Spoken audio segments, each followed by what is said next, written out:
Hi, everybody. This is the Corporate Elephant podcast. And today I'm here with my very good friend, Carmen, who also works in the hotel industry in learning and development.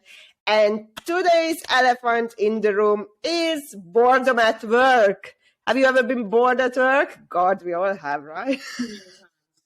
Too many times, for many different reasons. Many.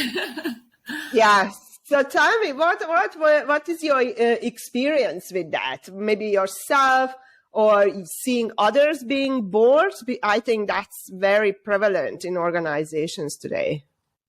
Oh, it depends on which way you look, on which perspective you look at it. So if we keep it light in the beginning, and the first thing that really comes to me from an operational perspective in hospitality, when you have a team and season is quiet, I'm just going to the very first basics, You always notice, and any leader in hospitality, specifically in operations, will attest to this. Whenever it's quiet, occupancy is low, reservations are minimal, the staff, the team's mistakes, small tough fights here and there happen unnecessarily, especially when people are unstimulated or bored or have nothing to do or aren't given a drive every day or a motivation to move. And high occupancy, high volume does that for us, right?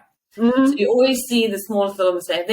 But from an employee as myself, being bored at work, it's for multiple different reasons. I think one of them that really sticks out first and foremost is when I tend to get really bored very quickly, or I'll shut down or switch off to the day or to the task or to the project or to the environment when everybody else that's in charge of making decisions isn't clear as to what's actually going on. And that's when I'll just be like, well, if you guys don't know what's going on, then I don't know what's going on, and everybody's just walking around aimlessly. So there's so many avenues that, Sylvia, you're going to have to, like I said to you before, you're going to have to keep me on track because this is such a big topic. And you wouldn't think so. Boredom at work, you wouldn't think that would have so many avenues of conversation, but it does. It really, really does. Oh, it does. And let me give you a really good book. I think I talked about this book before. Yeah, and there is one data that I really like. I mean, this book is just, you can talk about it for a year. And it's all about the uselessness of the jobs that we do. And if we were really honest about our jobs, 50% of us would say that, you know what, if I don't show up tomorrow, nothing will happen. In this book, you find people who can who cannot justify their own existence in terms of their jobs. They say, you know what, there's no point. But there is one particular data that really spoke to me, which is the daily actual job. It's only 39% of the person's productivity. So they work, and only 39% of the time they actually do their job, and the rest is just whatever. Coffee machines, chit chat, lunch break, etc., etc. And I think if we look at even ourselves in organizations, how much of the time do we actually work? Yeah. And then we fill those gaps, I'm very, and it's so personal as well, because I'm a morning person. In the morning, I just do. Then around lunchtime, after lunch, I go back 2:00 onwards. My productivity is just, so maybe the 39% is actually right. I mean, I'm doing things, but there's no productivity there. So it's not about boredom, but what does this data tell us? Why do we work only 39% of the time? What do we do with the rest?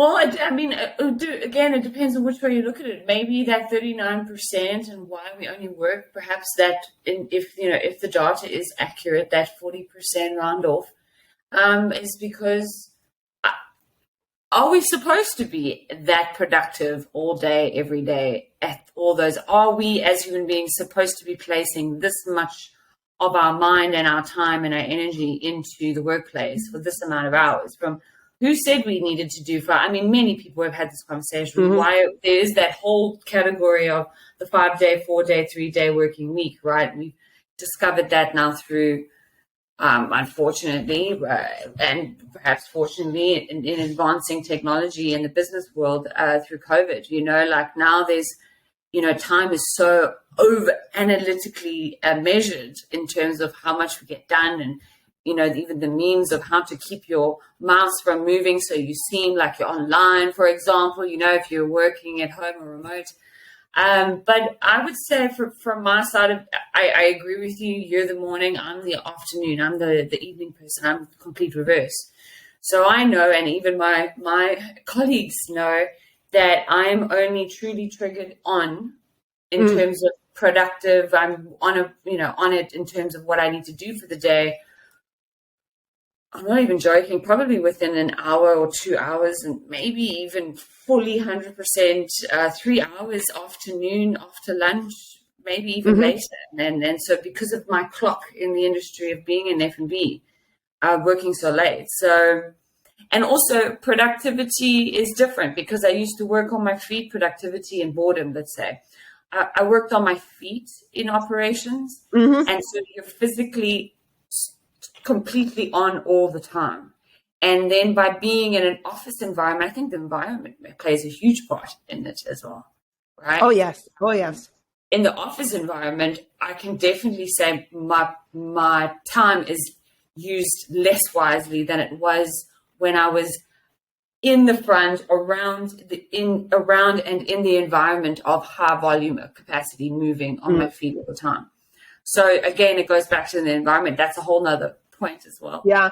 Physical and mental work is very, very different. And sometimes, it's exactly for the same reason, operation, right? And where I noticed the first time that people are so bored and walking around with boredom on their face? In one of our hotels, where? When I just really looked around and I'm like, people are bored. Like they are busy, physically busy, because there's so many different boredom. There is the boredom where somebody just sits at the desk and they really don't work, They play card all day long on their computer. That's not necessarily what I'm talking about. Of course, that's also part of it. But there is also those very busy people who you just described. But they are intellectually, mentally so bored, so switched off. Correct. Because they on autopilot, they know, they close their eyes, they know how to do the job will get done, but then they are just bored. And it's written on their faces. And I was thinking that time, ever since, I'm like, how do we solve for this problem in organizations? Because that's the job. The job doesn't require a lot of intellectual activity and stimulation. For example, in a hotel, receptionists, you train them, they learn, or in a restaurant, and after that, you're just doing it, right? You are in the hamster wheel, and that's it. You're just doing it. But it doesn't really suit the new generation because they are intellectually a little bit, more. They require more stimulation. That's why you always hear from managers and even staff, oh, I want to learn, I want to learn, I want to learn. And those sentences is always, I'm bored. That's how I always translate it. I'm bored. Because if I'm super busy, I'm occupied physically, mentally, but even more so mentally, I'm not going to ask for training because I'm in the learning phase. And learning in any kind of environment or in a job, in a hotel, because it's a very easy job, right? Within 3 months, you learn any job really to perfection. And after that, what do we do with the people? And then I think it also contributes to our high turnover because we just can't keep them busy. We don't have enough intellectually to keep or to give to people. How many people can you promote? Even when we promote, they do the same job. It's just now they have the title as well. So where do you stand with that? Have you noticed this part of kind of boredom? Yeah, I think you used the word boredom. I would use the word stimulation, and I'm always referring to that in terms of myself. I know I need consistent stimulation, be that even if it's a small subject, a task, whether it's a big or small, or whether it's a goal I'm a part of, or a goal I'm supposed to be setting myself. I would say in my own experience in hospitality so far, I've had peaks of moments, like really good moments with certain leaders here and there, that have been able to understand that level of stimulation and keep it with and drive me towards things that do stimulate me, that they knew I enjoyed to get involved in, but they were short lasted, for example. And I would say that would be probably one of my biggest struggles for myself, is staying on a stimulated level or being mentored by individuals. And I don't think that they are responsible as well. I think there is a consciousness from all of us in the industry that this is a problem, that people are either in autopilot and yes, ma'am, no, no 3, 4, 5, 6, whatever you need to, or they're jumping from one to the next thing. Because of that lack of care and stimulation. But I do also think that's also a big responsibility that we should all find. Because if we are, as the leaders in charge in the organization, in charge of stimulating an individual on our teams, creating motivation for them, we're taking responsibility for them. And I think that's also has a fine line.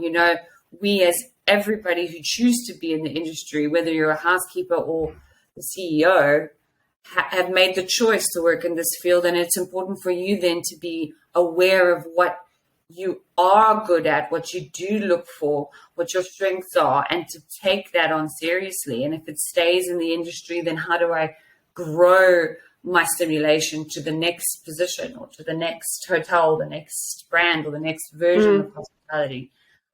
So there is a lot of responsibility, and I speak from colleague and manager side, but it's also from a manager side, it's also very important that all of us are self-aware enough to know we chose this industry, and we have to do the work from the inside, starting with ourselves first. And you speak a lot of that in terms of strengths and knowing your strengths. And I thanks to your teachings and how you've opened this sort of chapter for me and realizing my strengths are way more important. That's where I get my stimulation from. That's where I get my motivation from. I must be looking for people with similar values and establishments that thrive with similar strengths. And I need to go and seek that for myself, and then hopefully create an environment.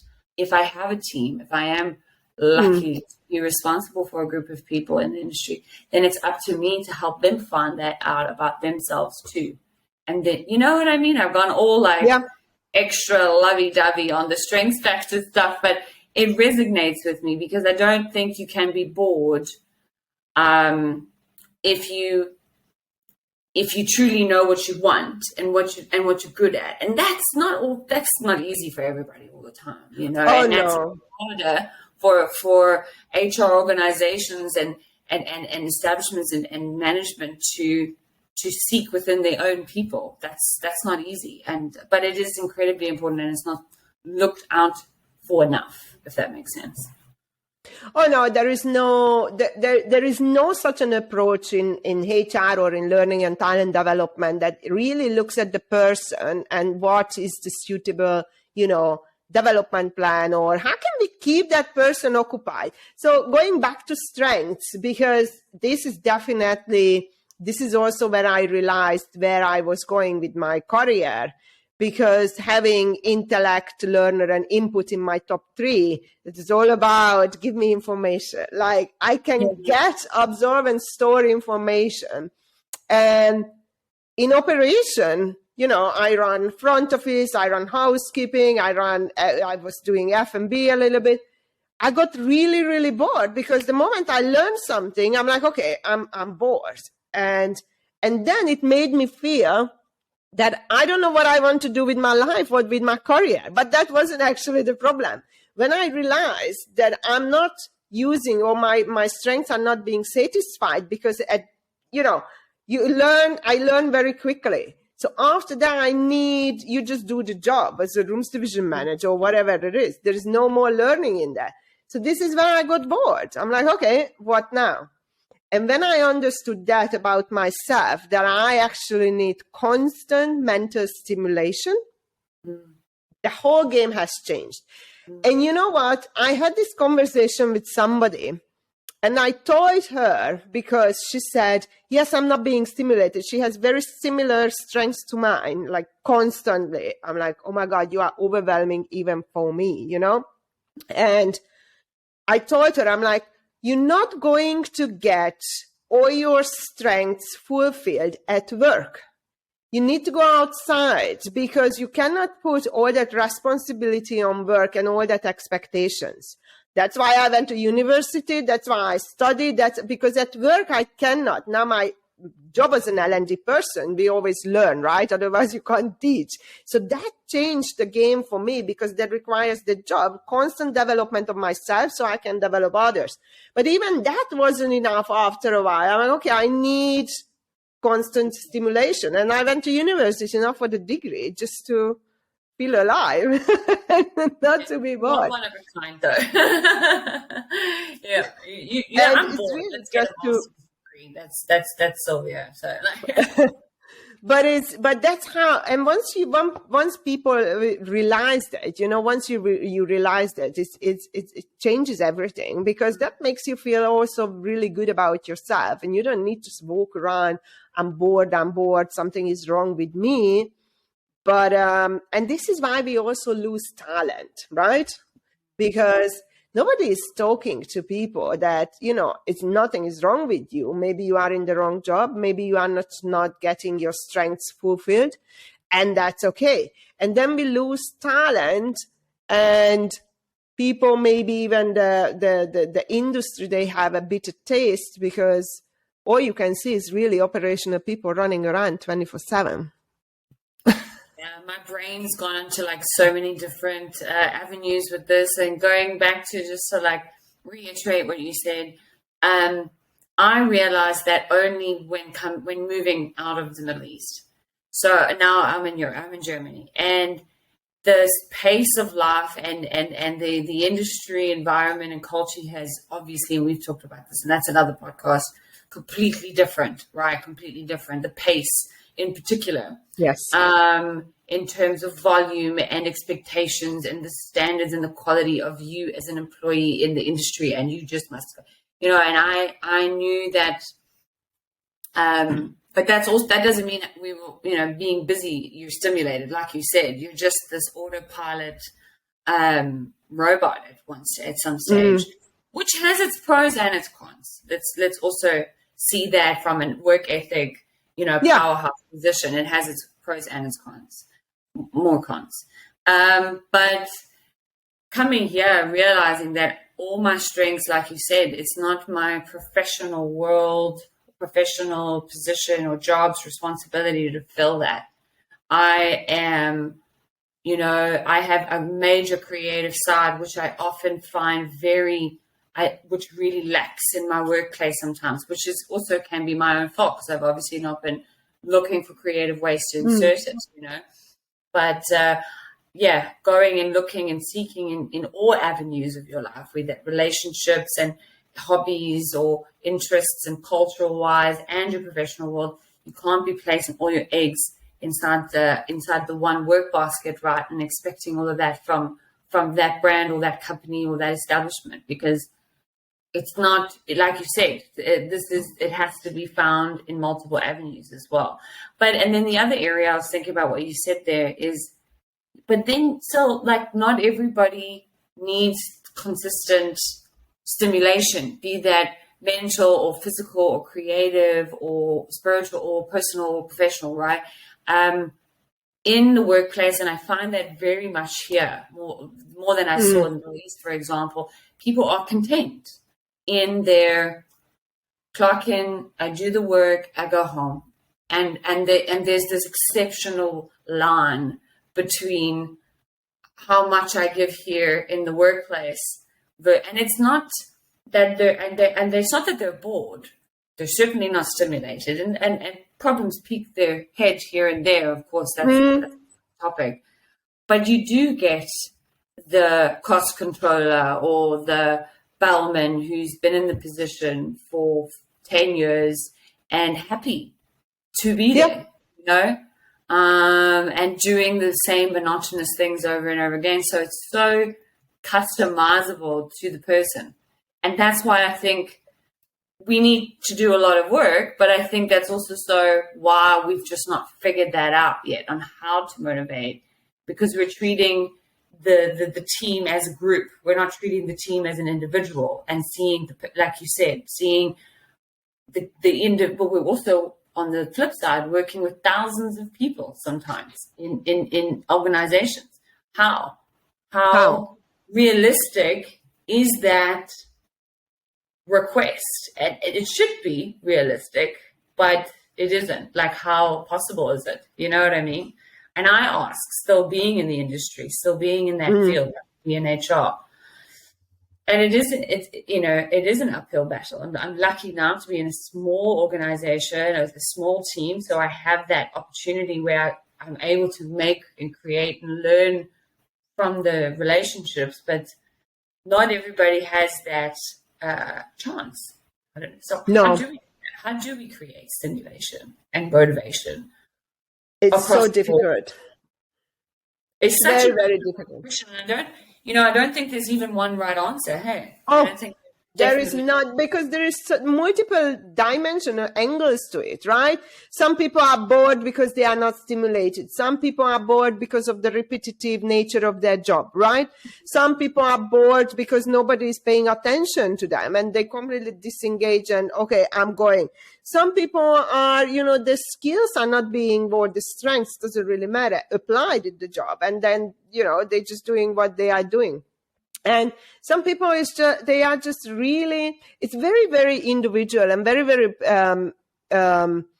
it requires a personalized approach. Do we have resources for that? Absolutely not. Absolutely not.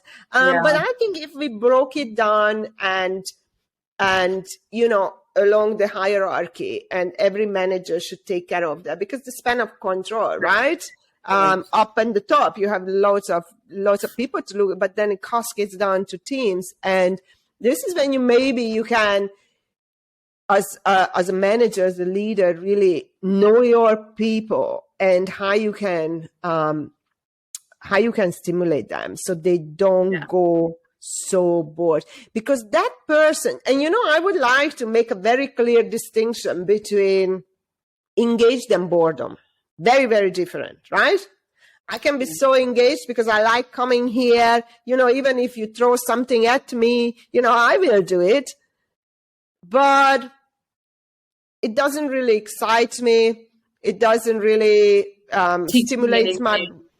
I'm not learning anything from it, It's just a job. And there are a lot of people that the job is just a job. And maybe we don't need to aim for this kind of, that everybody needs to be constantly engaged. Get the job done, maybe for some people. Get the job done and go home and enjoy your life. You are engaged there and you're not bored. You have your hobby,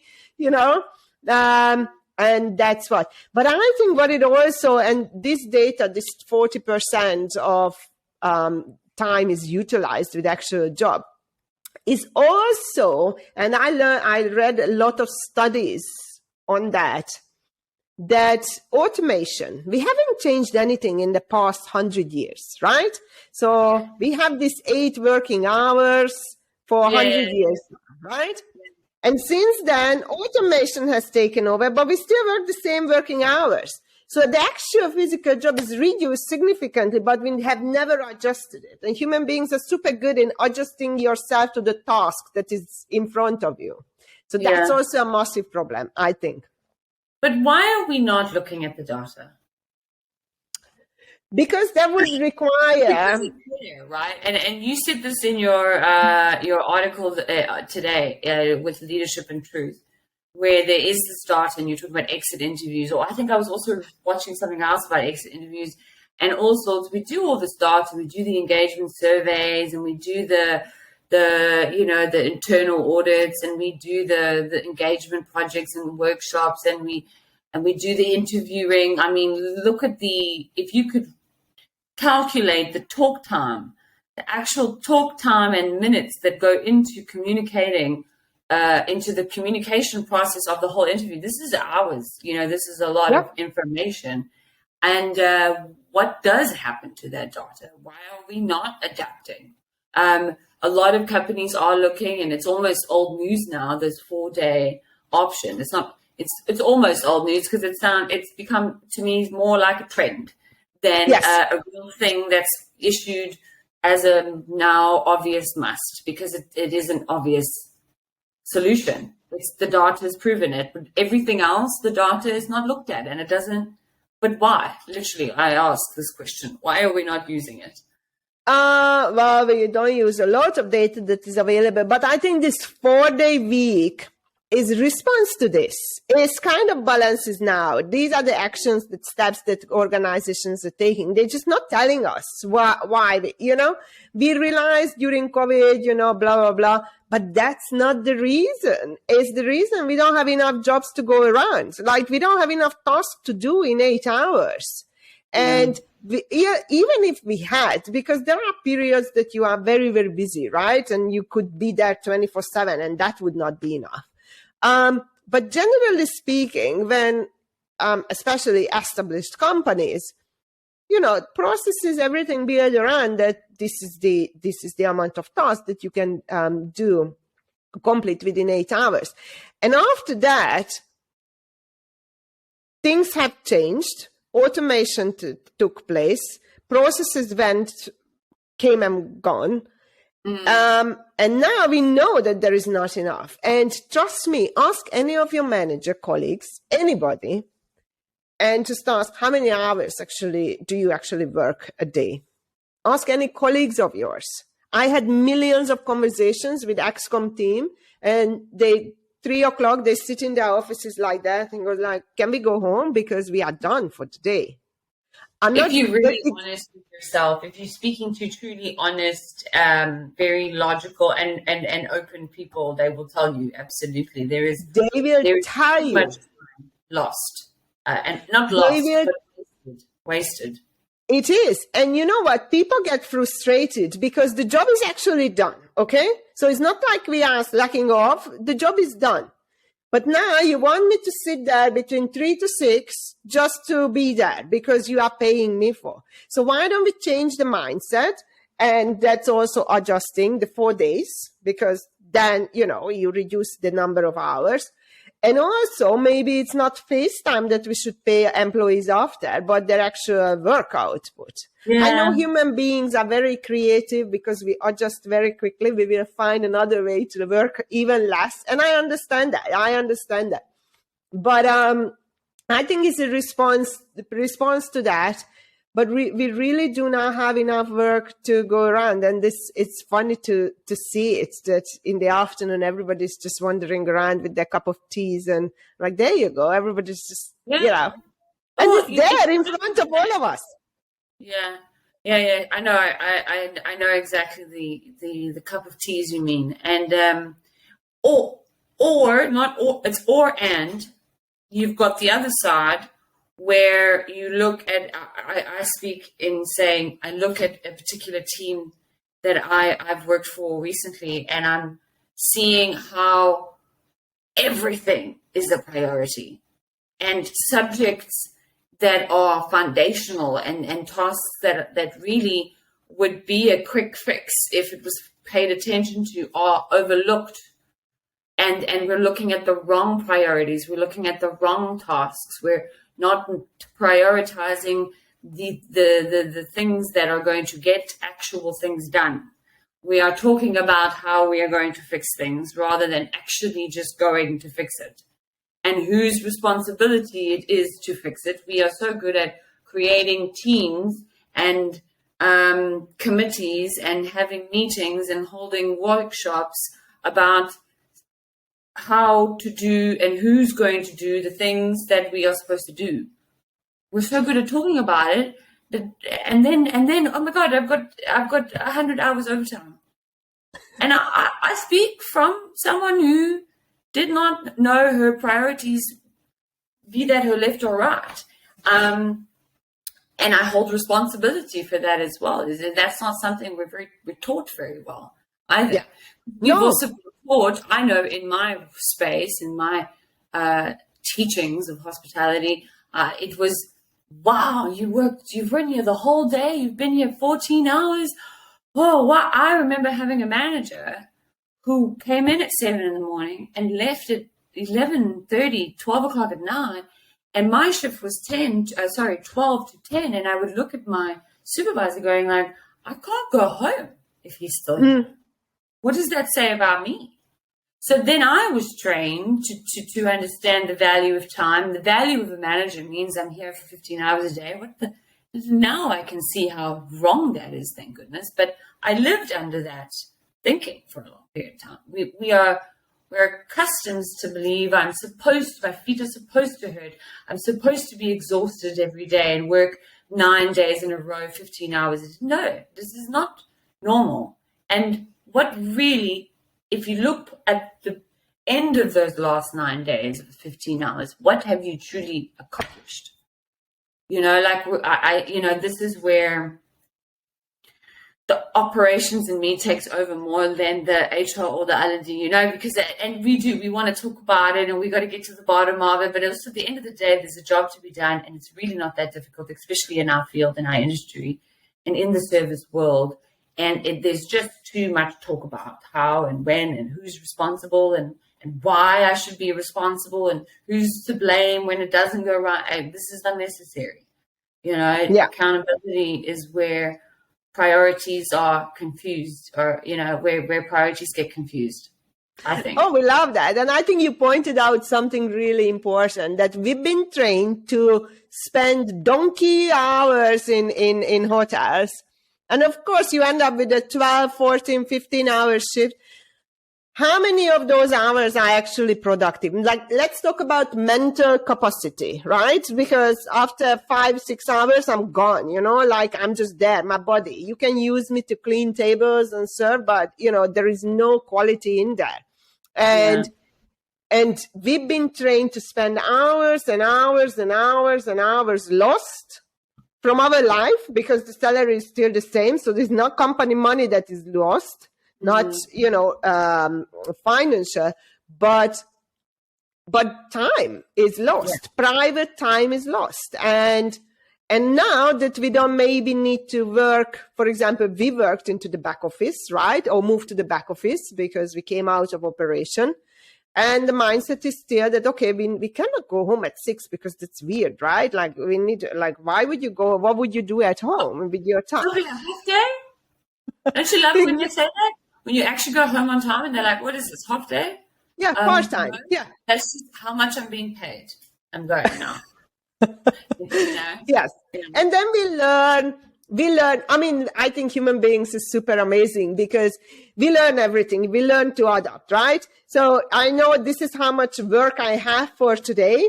And even if that would it would mean that, I need to push a little bit harder, then you would find a way, what? Maybe I finish it today, but I move a little bit for tomorrow and I just play with the time.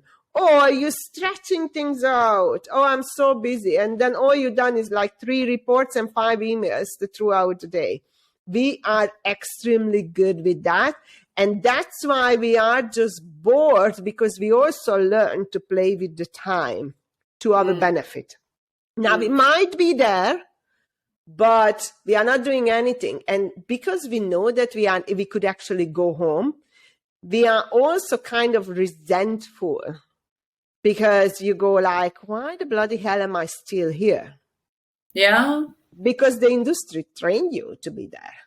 Yeah. And let's be honest, physically speaking, there is always something to do in a hotel. Of course. And I want to add to that because F&B girl here, and you know what I mean. There is a fine print that you write in your sole contract to the hospitality operations industry, especially our housekeepers, especially our front office agents, our F&B guys on the floor, our, our chefs and so on.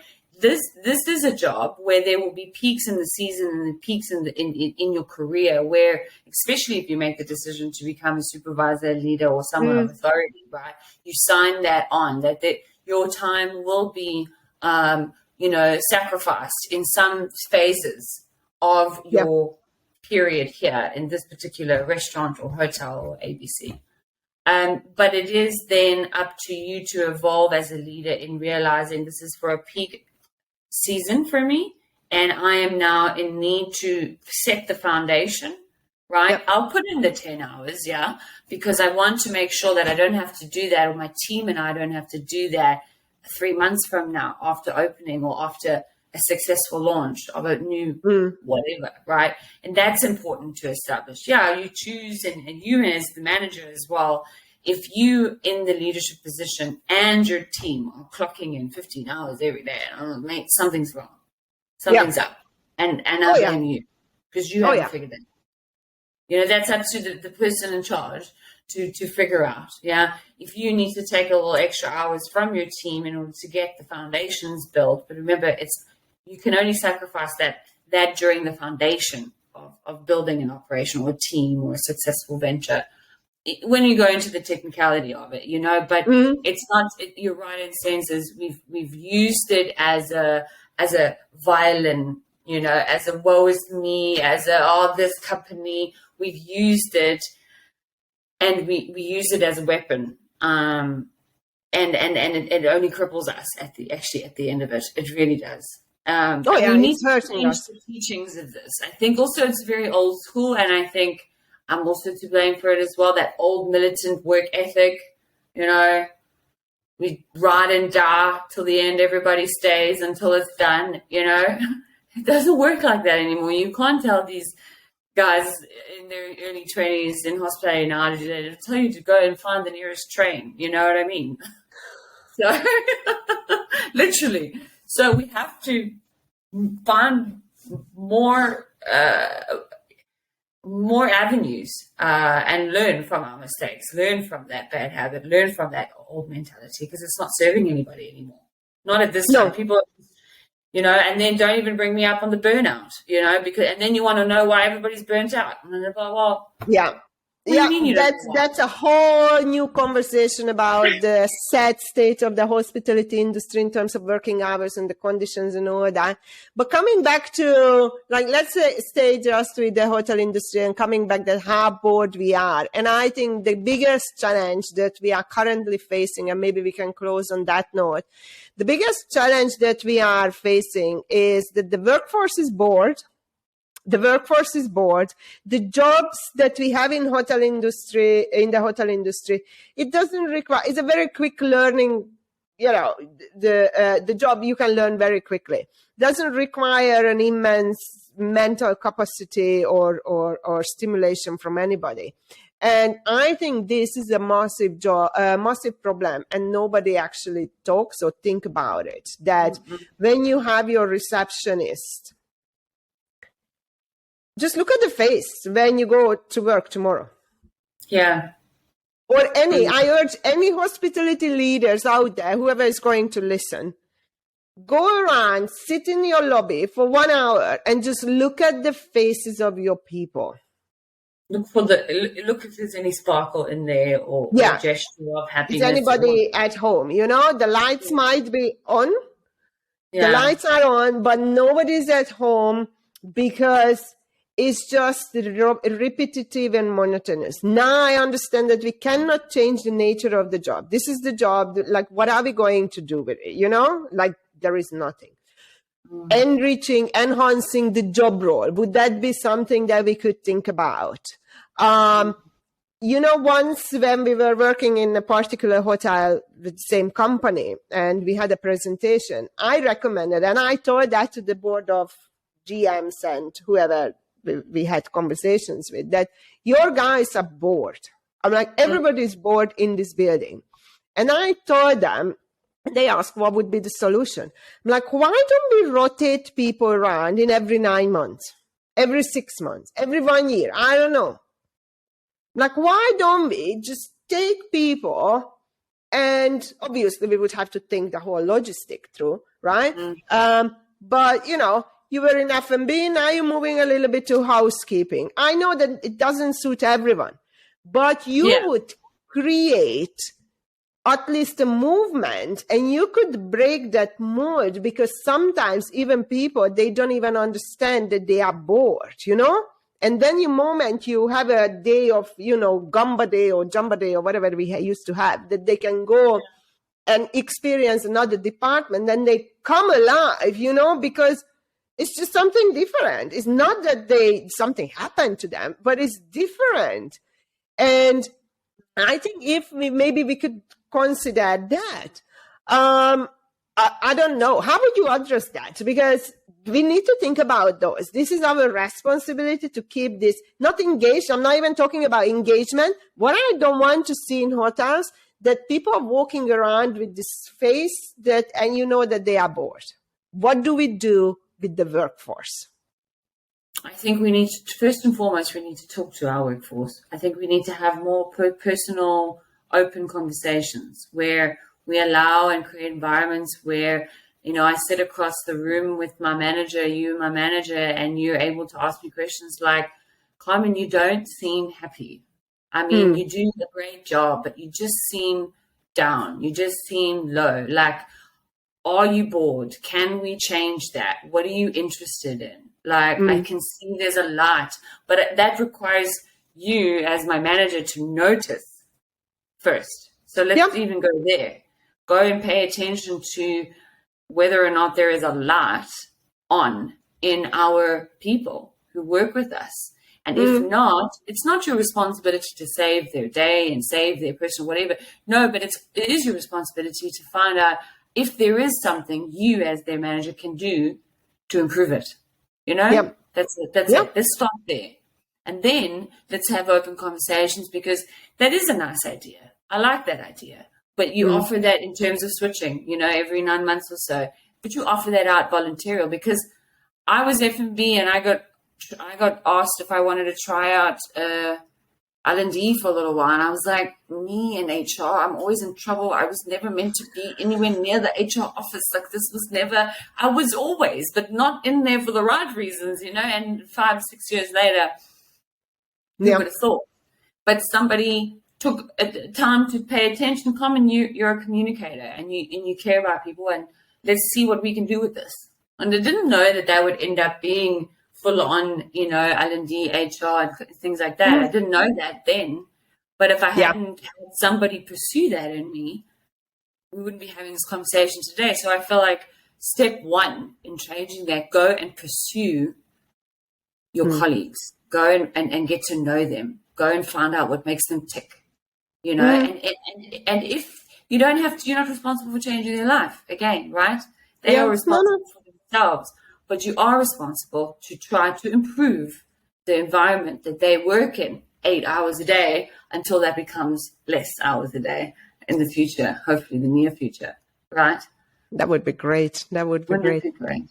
Well, we haven't figured this one out today, but I think that's something to look at in the future. How can we get rid of boredom from organizations? And it could be reduced shifts, reduced hours, reduced working week, days. It could be rotation. It could be job enrichment. It could be literally anything. But the fact that we don't even talk about it, that's what makes it an elephant in the room. Petri address. Well, thank you so much. And, speak to you soon.